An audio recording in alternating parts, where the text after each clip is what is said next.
जोहार नमस्कार। मैं नंदलाल कुम्हार टाना। आज मैं आया हूं आपके पास में रांची के सीरम टोली में जो सरना स्थल है जिसे एल&टी कंपनी ने फ्लाईओवर बनाने के नाम पर अतिक्रमण कर रहा है और कई दिनों से वहां के स्थानीय लोगों ने जोरदार विरोध प्रारंभ कर दिया, जिससे प्रभावित होकर बिशुनपुर विधानसभा क्षेत्र के विधायक सह कल्याण मंत्री श्री चमरालिंडा का आगमन होता है। चमरालिंडा जी का तेवर जरा देखिए, वो किस तरह से एल&टी कंपनी को बोलते हैं, फिर मैं आगे की बात करूंगा। मंत्री जी, जो ज़मीन का मामला है, जो एल&टी मांग रही है साइड लेन बनाने के लिए, इसको कैसे हैंडल किया जाएगा? ये पूजा स्थल है, यहाँ पर लाखों की संख्या में भीड़ आती है। अब एल&टी को तो पता नहीं है, इसलिए एल&टी को हम लोग कह देंगे पूजा स्थल पर आप टच मत करें और वो दोनों जगह ओपन करिएगा। आप वहाँ से बिरसा चौक से आएंगे श्रद्धालु सरहुल के दिन, उसकी एंट्री होनी चाहिए। इधर से आएंगे पूरा रांची के लोग आएंगे, उसकी एंट्री होनी चाहिए और एंट्री के लिए आप कोई डिस्टर्ब नहीं करेंगे। हम लोग का सीधा सीधा कहना है आपका एल&टी से। एल&टी को पता नहीं है तो आप उसको देख लें भाई, हम लोग क्या नहीं करेंगे, चलेगा नहीं। आप बात करेंगे एल&टी के अधिकारियों से? आपके माध्यम से हो रही है और हम भी फ़ोन से भी बात कर लेंगे उनको और स्ट्रिक्टली कहेंगे कि चलेगा नहीं ऐसा। जितने भी धार्मिक जगह होते हैं रोड आप छोड़ देते हैं, स्ट्रक्चर छोड़ देते हैं। हम लोग गजरा मूली है क्या? आओ तो तुम एल&टी यहाँ पर आ जाओ, तुमको देखते हैं। जगह अगर नहीं छोड़ेगा तो ठीक नहीं होगा। कितना अनुरोध किया गया है हमको नहीं पता है, शायद सरना समिति के द्वारा ये अवगत नहीं करा पाया होगा ठीक से, मगर हम लोग बात कर लेंगे। मगर ये बात स्ट्रिक्टली कहेंगे हम, अगर आप इसको किसी तरह से क्षति करने का प्रयास करेंगे तो वो गलत होगा और हम लोग करने नहीं देंगे। किसी भी हालत में लाखों लाख की संख्या का भीड़ यहाँ पर आनी चाहिए, कोई कैजुअलिटी नहीं होना चाहिए, कोई दुर्घटना नहीं होना चाहिए और उसके लिए उनको अलाउ करना पड़ेगा। जो डिमांड करेंगे सरना समिति के लोग उसको ओके करना पड़ेगा, उसका सुविधा के लिए ही अलाउ करेंगे और ये डिमांड करेंगे। तो मैं जो देख रहा था ऊपर से, क्योंकि उस रोड से लोग आएंगे, अब उस रोड से आएंगे तो उसको सीधे एंट्री करनी है, हुजूम के हुजूम आएंगे। आप उस पर गेट लगा दोगे और बाउंड्री लगा दोगे तो वो नहीं चलेगा, नहीं तो उस दिन टूट जाएगा। और ऐसे भी पहले भी आपको वहाँ पर गेट बनाना है उसके लिए, तो हम लोग उसको बोल देंगे, एल&टी को बोल देंगे, ये कर देगा, क्लियर करना है। ऐसे भी ज़मीन कंजेस्टेड हो रहा है यहाँ पर, पूजा का स्थल भी यहाँ पर छोटा पड़ रहा है और इसीलिए हम लोग ये मान के चल रहे हैं कि ये झारखंड प्रदेश का ही नहीं भारत देश का, ये सीरम टोली का सरना आदिवासियों के लिए तीसरा तीर्थ स्थल होगा। यहाँ पूरा भारत देश से लोग आएंगे, टाइम टू टाइम आएंगे पूजा करने के लिए और इसीलिए ये बिल्डिंग बनी है कि उनके ठहरने के लिए और रहने के लिए, और आप अपना पूजा पाठ करेंगे और यहाँ से पूजा पाठ करके फिर बंगाल चले जाएंगे, उड़ीसा चले जाएंगे, जहाँ जहाँ से आए हैं वहाँ चले जाएंगे। आप बिल्डिंग का भी निरीक्षण कर रहे थे आप, कुछ गड़बड़ियाँ भी मिली आपको, कैसे उसको? हाँ, बिल्डिंग का निरीक्षण हमने करा और ये थोड़ा सा कमज़ोर है ये आगे वाला, तो इसको हम लोग हटवा दिए, इसको हटा देंगे। आप इसमें आप टाई बीम डालें और ईटा से जॉइंट कर दें, क्योंकि उस दिन यहाँ भी भीड़ होगी बहुत और ये इतना कमज़ोर है कि धक्का मुक्की में सारे गिर जाएंगे। इसलिए हम लोगों ने कहा कि यहाँ से वहाँ पाँचों तल्ला आप क्लियर कट कर दीजिए और उसको ईटा से जॉइंट कर दीजिए, बोल दिए, और टाई बीम करें तो वो मजबूत हो जाएगा। फिर वहाँ कितनों भी लोग आएंगे तो ठीक हो जाएगा। यहाँ ये फर्श कमज़ोर है, फर्श में ये पेपर ब्लॉक है तो ये नहीं चलेगा। ये इसलिए नहीं चलेगा क्योंकि पानी आएगा, बरसात आएगा तो इसमें गड्ढा हो जाएगा और प्लेन नहीं हो पाएगा। तो इसमें हम लोगों ने आदेश किया कि आप पूरे टेराकोटा से प्लेन कर दें, ग्रीन टेराकोटा, ऐसा लगे इंटर होने पे कि सब प्लेन हो और पानी किधर आएगा उसको भी टेक अप करें। आप देखें 2 जगह होगा, एक जगह पूजा करने का जगह होगा और एक वो जगह पूजा करने का जगह सरहुल के दिन में। जब पहान 7 दिन 8 दिन पहले पूजा कर लेंगे, जब सरना माँ को स्थापित कर लेंगी, उसके बाद भक्तगण आएंगे पूजा करने के लिए सरहुल के दिन, तो उसका चारों तरफ से चबूतरा, ऐसा चबूतरा कि हम स्टेप वाइज करके पानी ढालने के लिए जा सके और टीका सिंदूर करने के लिए जा सके और गोड़ लगने के लिए हम लोग जा सकें और उसके बाद प्रस्थान कर सकें, उसका भ्रमण परिक्रमा कर सकें एक जगह भी, और वहाँ जगह भी उसमें भी वैसे ही करने का है। 3 स्टेयर होगा। साथ ही आपने चमरालिंडा जी का तेवर देखा होगा और सारना स्थल के लिए और झारखंड के आदिवासी मूलवासी के लिए किस तरह से ये एल&टी कंपनी को बोल रहे हैं। इनका एक ही कहना है, मंदिर मस्जिद और चर्च का जब धर्म स्थल को बचाते हुए रोड बनते हैं, सड़क बनते हैं, कई कंस्ट्रक्शन के वर्क होते हैं, तो सारना स्थल को क्यों नज़रअंदाज किया जाता है। तो एकदम बिल्कुल चमरालिंडा जी का बात है। और इन्होंने, मैं एक बात आपको बता दे रहा हूं कि एक फ़ोन पर, एक इशारे पर लाखों आदिवासी मूलवासी एकत्रित होते हैं चामरालिंडा जी के आह्वान पर, लेकिन इनका भी बात को एल&टी कंपनी नज़रअंदाज कर देती है। फिर स्थानीय लोगों का जोरदार आंदोलन फिर शुरू होता है। वो भी वीडियो आप देखिए। मौका नहीं देना है। और बहुत मौका दे चुके हम लोग, है ना। 5 बार बैठक किए, 6 बार बैठक किए, हर बार उसके पास ज्ञापन गया, लेकिन अभी तक वो संज्ञान में नहीं लिया। क्यों नहीं लिया? क्योंकि वो आदिवासी हितैषी नहीं है, वो नाम का केवल मुख्यमंत्री रह गया है। वो यहाँ पे अबुआ राज नहीं रहा, अबुआ दिसुम और दिक्को का राज रह गया ये। इसलिए इस बार मौका नहीं देंगे, नहीं देंगे, नहीं देंगे। समाज खुद से करेगा, समाज करेगा, जो करेगा समाज करेगा। इसीलिए इस बार मौका नहीं देंगे, मौका नहीं देना है, क्योंकि समाज जो है सरकार के पास ऑलरेडी पहले ही जा चुकी है।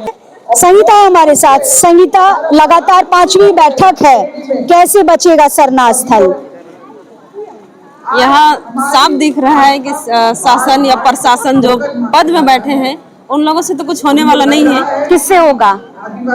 ये तो बहुत छोटा सा बात है। मंत्री, मुख्यमंत्री एल&टी को बोल देंगे भाई काम रोक दो, छोटा सा बात है। ये छोटा सा चीज क्यों नहीं हो रहा है? ये छोटा सा चीज सुनने में, बोलने में लग रहा है, लेकिन जो लोग प्रोसेस प्रोटोकॉल जो फॉलो कर रहे हैं वो लोग आज तक ज्ञापन तो दे ही चुके हैं, लेकिन ये चीज नहीं हुआ। साफ एक ही चीज दिखता है, जो आदिवासी सामूहिकता जो शुरू से चला है वो सामूहिकता का जरूरत है। यहाँ पे एक होके इसको तोड़ने का जरूरत है। यहाँ पे तोड़िएगा आप लोग? हाँ, यहाँ पर फ्लाईओवर को तोड़िएगा?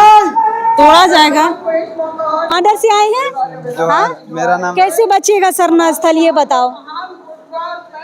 ये समाज के लोग आज देख रहे हैं, इस सिरम टोली सरना स्थल में एकजुट हुए हैं और समाज के एकजुटता से ही बचेगा मैम, क्योंकि सरकार पर ना भरोसा रह गया, ना केंद्र सरकार ना राज्य सरकार पर। तो अब लग रहा है समाज ही अपना एक्शन मूड में आएगा और समाज ही बचाएगा, समाज बचा लेगा। हाँ। चलिए, अब किसी पे भरोसा नहीं है, ये चीज हम पहले भी बोल चुके हैं कि मंत्री चामरालिंडा, मुख्यमंत्री हेमंत सोरेन, राज्यपाल तक बात जा चुकी है, तो अब समाज ही इनको बचाएगा। समाज बहुत आक्रोशित है और समाज इसको तोड़ेगा तब तक छोड़ेगा। दादा, लगातार ये 5वीं बैठक है, समाधान क्यों नहीं निकल रहा है? मंत्री, राज्यपाल, मुख्यमंत्री तक बात पहुंच चुकी है, काम अब भी जारी है और एल&टी कंपनी को सरकार को हैंडओवर करना मार्च के एंडिंग में। क्या होगा सरना स्थल का?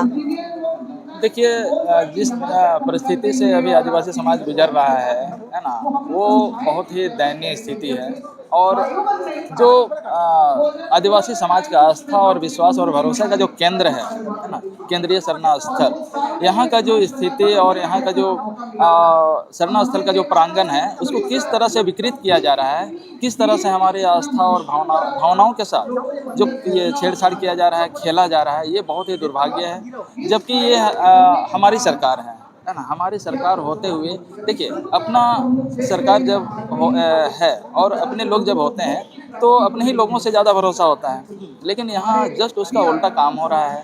हम लोग ये अच्छा, आप लोग मंत्री तक आवाज़ पहुँचा चुके हैं, आप लोग मुख्यमंत्री तक आवाज़ पहुँचा चुके हैं, राज्यपाल तक मामला जा चुका है, फिर क्यों नहीं बदलाव हो रहा है? अब तो इंजीनियर ने साफ कह दिया है कि अब नया नक्शा तैयार नहीं होगा, अब ऐसे ही फ्लाईओवर बनेगा। देखिए, कहीं ना कहीं सरकार इसमें गंभीर नहीं है ना। उनको लग रहा है कि ये तो छोटा सा ये सरना स्थल है और पूजा यहाँ पर केवल कुछ लोग आते हैं, पानी डालते हैं, बट यहाँ पे प्रत्येक वर्ष जो लाखों लोग जो आते हैं अपना जुलूस के रूप में, अपने घर परिवार से निकल करके अपने माता पिता, भाई बहनों और बच्चों के साथ, वो चीज़ को यदि ध्यान दिया जाए तो यहाँ पे जो अभी जो अप्रैल में 1 अप्रैल में जो सरूल जुलूस जो निकलने वाली है, आप समझ सकते हैं यहाँ पे अचानक ये विकृत अवस्था देख करके उनके मन में क्या भावना उत्पन्न होगी, है ना। जिस अपनी वेशभूषा और वाद्य यंत्र और अपनी पहचान को लेकर के जो यहाँ पे हम लोग उपस्थित होते हैं, समूल नष्ट हो जाएगा आने वाला समय में, है ना। और कहीं ना कहीं दादा ये कोशिश, मतलब कहीं ना कहीं अंदेशा अब लग रहा है, समाज के लोग अब बोलना शुरू कर रहे हैं कि जुलूस को बंद कराने की ये बड़ी साजिश रची जा रही है। देखिए, जुलूस को निश्चित रूप से आप सही बोले, क्योंकि जुलूस ही एक आदिवासी समाज के लिए एकमात्र, है ना, अपना एकता को और शक्ति को प्रदर्शन करने का एक माध्यम है, जो कि विरोधी लोगों को पच नहीं रहा है। लेकिन यहाँ अपना सरकार भी है, उनको तो कम से कम इस पर ध्यान देना चाहिए। कहीं ना कहीं एल&टी कंपनी जो है हो सकता है बहुत भारी भरकम डील हुआ होगा। सरकार के साथ अब पता नहीं क्या है, सरकार का ये बायां हाथ का खेल है। बिल्कुल काम रुकवा सकती है। या तो केंद्रीय सरना स्थल से पहले वो ढलान कर दे, या तो फिर फ्लाईओवर करके आगे ये ढलान कर दे, है ना, प्रांगण में खुला स्पेस कर दे। लेकिन ये छोटा सा काम सरकार से नहीं हो रहा है। सरकार नहीं कर पा रही है तो ऐसे सरकार को लानत भेजते हैं। आपने स्थानीय लोगों का आक्रोश देखा होगा। पुतला दहन मुख्यमंत्री का करते हैं और कहते हैं कि राज्य सरकार ना केंद्र सरकार किसी से भी आदिवासी मूलवासी का भलाई नहीं होना है। सभी लोगों ने सारना को महत्व नहीं दिया। साथ ही मैं एक बात बता दे रहा हूं कि सारना भर आदिवासियों का पूजा स्थल नहीं है। एक गांव में कई पूजा स्थल हैं जिसमें सारना एक महत्वपूर्ण स्थल है। इसके अलावा देवी मंडप से लेकर के कई स्थल हैं जिसमें अतिक्रमण हो चुके हैं। सवाल उठता है कि झारखंड में क्या सीरम टोली काभर सारना स्थल की बात होगी? क्या सीरम टोली काभर देवी मंडप की बात होगी? झारखंड के कई ऐसे जिला हैं, कई ऐसे गांव हैं, कई ऐसे जगह हैं जहां पर सारना, मसना, देवी मंडप को नेस्ताबूद कर दिया गया है। आगे आप देखिए कि पुनः चामरालिंडा जी का आगमन फिर होता है और साथ में राजेश कच्छप खिजरी विधानसभा के विधायक भी पहुंचते हैं और एल&टी कंपनी के सामने वार्ता होती है वहां के स्थानीय लोगों का। लेकिन क्या इस वार्ता से ये समस्या का समाधान हो जाएगा? ये देखने वाली बात होगा कि एल&टी कंपनी बड़ी है या झारखंड के मंत्री विधायक बड़े हैं, या फिर सारना और मसना देवी मंडप का किस तरह से सुरक्षा किया जा सकता है। ये विदेशी सिस्टम से, विदेशी परंपरा से जो चलाए जा रहे हैं शासन, यानी कि 5वें अनुसूचित क्षेत्र में जो इस तरह से अनलीगल तरीके से, गैर कानूनी तरीके से ये सरकार चल रही है, फिर भी कोशिश यहाँ के स्थानीय विधायक मंत्री कर रहे हैं। ये बहुत अच्छी बात है कि इन्होंने संज्ञान में लिया है। लेकिन आपको ये जानना जरूरी है कि क्या इस सिर्फ चामरालिंडा और राजेश कच्छप भर आदिवासियों के हित में लड़ेंगे या बाकी विधायक या मंत्री को भी सामने आना होगा? किस तरह से 5वें अनुसूचित क्षेत्र के जल जंगल जमीन को बचाया जा सकता है? इसके लिए विशेष चिंतन मंथन के साथ में सांसद विधायक के साथ साथ झारखंड के सभी आदिवासी मूलवासी को एकजुट होने के लिए तैयार रहना चाहिए। आगे आप देखिए कि किस तरीके से चामरालिंडा और राजेश कच्छप चर्चा कर रहे हैं। जो पाया है और जो लोगों ने देखा है, ये लोग देखा है तो जाहिर है कि इनको ज़्यादा अनुभव है, तो इसलिए अनुभव के आधार पर ये लोग कह रहे हैं कि ये अप चला जाए, नीचे किसी तरह का प्रॉब्लम नहीं। बहुत बड़ा इशू। हाँ, अगर आप किसी भी तरह से डाउन जाइएगा, अगर आपको हाँ उपाय है, अगर आपको ठीक है ऐसी बात है तो यहाँ से डाउन है, जैसे आप बोल रहे थे टेक्निकली, इधर से अप हो जाएगा, डाउन हो जाएगा, यहाँ से डाउन होने दीजिए और यहाँ से अप कर दीजिए, यहाँ से अप कर दीजिए थोड़ा और आगे ले जाइए। करीब आप तो नहीं जानोगे मगर लाखों के लोग आएंगे और 5 राज्यों से आएंगे यहाँ पर। और अगर कोई भी दुर्घटना हुआ, हम लोग उसको अवॉइड करना चाहेंगे। आने वाला कल में कोई दुर्घटना ना हो, और इस स्थिति में दुर्घटना होगा। अगर आप नीचे ब्लैंक रखेंगे, खुला रखेंगे, ऊपर चले जाएंगे और पब्लिक के लिए, झांकी के लिए जगह आने जाने के लिए रहेगा, तभी दुर्घटना बचेगा। पैर रखने के लिए जगह, तभी जा करके पब्लिक घुसेगा और निकलेगा, किसी को कोई प्रॉब्लम नहीं होगा। हम लोग भी यहाँ पर कई सालों से पूजा करने के लिए आते रहे हैं, कई सालों से जब हॉस्टल में रहे, तो वो कॉम्प्लिकेशन को हम देखें, ऐसे ही धक्का मुक्का होता है। आज भी होता है, आज भी होता है। हम लोग आते हैं, 5 लोग, सब लोग 5 लोग एक गेट से घुसते हैं। डिजाइन को अप्रूव नहीं करेंगे। मैं as a scooty road division के नाते फील्ड में मैं काम नहीं करता। ठीक है, उसके लिए हम कोशिश कर रहे हैं। ठीक है, अप्रूव करा के अप्रूव हो जाएगा। डिजाइनर से अप्रूव हो जाएगा, उसको अप्रूव करना है, मतलब तो वो कितना समय में हो सकता है? समय सीमा बता दीजिए। 15 दिन के अंदर हम, चाहे कि टेक्निकल चीज़ है ना, इसमें ठीक है, 15 दिन ले लीजिए आप। पैटर्न देखना पड़ता है, स्पान देखना पड़ता है, हाइट देखना पड़ता है, स्टील का क्या लगेगा, कंक्रीट का ग्रेड क्या रहेगा, ठीक है, ठीक है। वो 15 दिन ले लीजिए, लेकिन 1 महीना से पहले हम पूरा साफ हो जाना चाहिए। अच्छा चलिए, 15 दिन इन लोगों ने ले लिया उसको ये करने के लिए, ठीक है। अब हम लोग सफाई कहाँ पर होगा उसके साथ ही आपने देखा होगा कि चामरालिंडा और राजेश कच्छप ने चेतावनी दिया एल&टी कंपनी को कि 15 दिन के भीतर में ये काम पूरा करें। यहाँ का जो फ्लाईओवर जो उठाना है या फिर वहाँ का जो अतिक्रमण का मीटर है, किस तरह से वहाँ का रूपरेखा बनेगा। यानी कहने का मतलब है किसी भी कीमत पर सारना स्थल को अतिक्रमण नहीं होना चाहिए। सारना का जो अस्तित्व है उस पर किसी भी कीमत पे दाग नहीं लगना चाहिए। लेकिन आगे आप देखिए कि किस तरीके से ये जो एल&टी कंपनी है, साथ ही मैं एल&टी कंपनी के बारे में बता देना चाहता हूँ। ये एल&टी कंपनी मुंबई की कंपनी है जो अरबों खरबों की लागत से कई स्मार्ट सिटी, झारखंड के रांची में स्मार्ट सिटी का निर्माण इन्होंने कर रहा है। और ये मंत्री विधायक के भी आलीशान भवन बना रहे हैं, जिसकी एक मंत्री का जो मकान का जो कीमत होगा, भवन का जो कीमत होगा, ये मोटा मोटी लगभग 10 करोड़ के लगभग का एक मंत्री को मकान ये एल&टी कंपनी बना रहा है। और रांची में फ्लाईओवर का काम भी एल&टी कंपनी ने ले रखा है। स्मार्ट सिटी में बने मंत्री बंगलों को उनके निवासी जल्द मिल जाएं। जो नगर विकास आवास मंत्री हैं सुदीप कुमार सोनू, उनको बंगला नंबर 1 मिला है। वो पहले से यहाँ पर रहना शुरू कर चुके हैं और अब होली के आसपास तमाम 11 मंत्री यहाँ पर शिफ्ट हो जाएंगे। स्मार्ट सिटी के परिसर में लगभग 1.5-2 साल से इस पूरे परिसर का निर्माण हो रहा है, जो एक हाईटेक परिसर है जहाँ पर तमाम वो सुविधाएं हैं जो एक मंत्री को उसकी ज़रूरत पड़ सकती है। अगर हम इंडिविजुअल बंगलों की बात करें तो बंगलों के नीचे ऑफिस कम्प्लेक्स और ऊपर प्राइवेट एरिया है जहां पर उनके परिवार के लोग रहेंगे। तो यही है स्मार्ट सिटी कम्प्लेक्स, इसका ये द्वार है जहां पर मैं इस वक्त खड़ा हूं।